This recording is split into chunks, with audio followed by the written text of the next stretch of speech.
You know that feeling when you see school rules being applied, but not quite to everyone in the same way? Well, today we're going to put a name to that feeling. It's a term that can take a personal frustration and turn it into a real case for civil rights. We're talking about selective enforcement. So to kick things off, let me ask you a question. Picture this. Two students get into the exact same argument. Same words, same actions. Should they get the same punishment? It sounds simple, right? Well, keep that thought in your head as we dive into a real-life story. All right, let's talk about these two 8th graders. It's a situation you've probably seen a dozen times in a school hallway. But what happened after the argument is a perfect textbook example of a much, much bigger problem. Okay, look at this. The conduct is identical. A verbal argument, some profanity, a threat. Apple for apple. But now look at the consequences. Student A, who is black and has a totally clean record, gets hit with a 3-day suspension and it goes on their permanent record. Meanwhile, student B, who is white and has already had 3 incidences this semester, gets a verbal warning. That's it. Nothing on the record, just a don't do it again. So naturally, student A's parents asked what was going on, and they got this answer. The classic super vague, we look at the totality of circumstances. I mean, it sounds fair on the surface, doesn't it? But a lot of the time, that phrase is used to cover up a pattern that's anything but fair. So, how do we get from one kid's unfair punishment to seeing the whole system? Well, what happened here actually has a name, and giving it that name, that's the first real step toward holding people accountable. And here it is, selective enforcement. It's when the school's own rules are applied differently because of a student's race or disability or religion, you name it. It means one group of students gets warning after warning, while another group gets hit with serious consequences for doing the exact same thing. And this right here, this is the most important thing to get. We have to change how we talk about this. This isn't just about something being unfair. When it happens over and over again based on who a student is, it stops being unfair and starts being what it actually is, discrimination. And that's illegal under federal law. You know, one story, even a powerful one, is easy for a school district to dismiss. They can just call it a one-off. But data is different. The pattern is the proof. That's the smoking gun.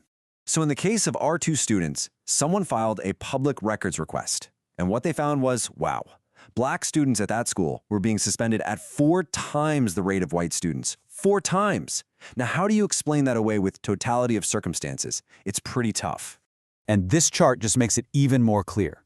When you look at only the cases where the behavior was exactly the same, like making threats, you see that black students were suspended 78% of the time. White students, just 21% of the time. The numbers just don't lie. Now, this is a really important legal point you need to know. You don't have to prove that a principal is sitting in their office thinking racist thoughts. That's almost impossible to prove. The legal standard that often matters here is called disparate impact. It just means that even if a rule seems neutral, if it ends up harming a specific protected group way more than others, it's still a violation. The pattern is the problem, not the intent. And this chart just drives that point home.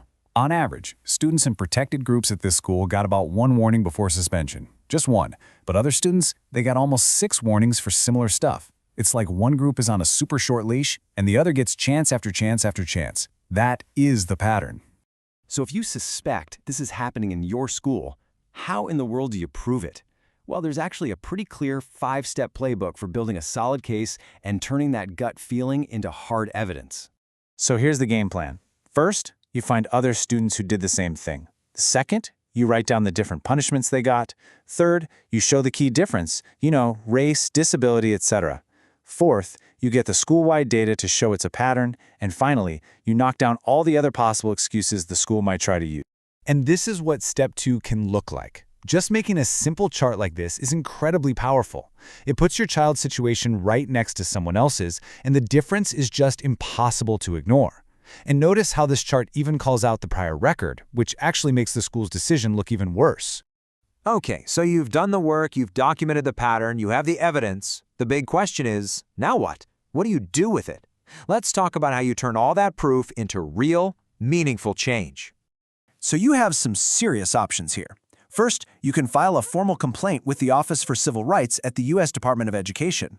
You can also take this data right into meetings with the school district as major leverage. You can argue that they're failing to discipline fairly and failing to protect your child.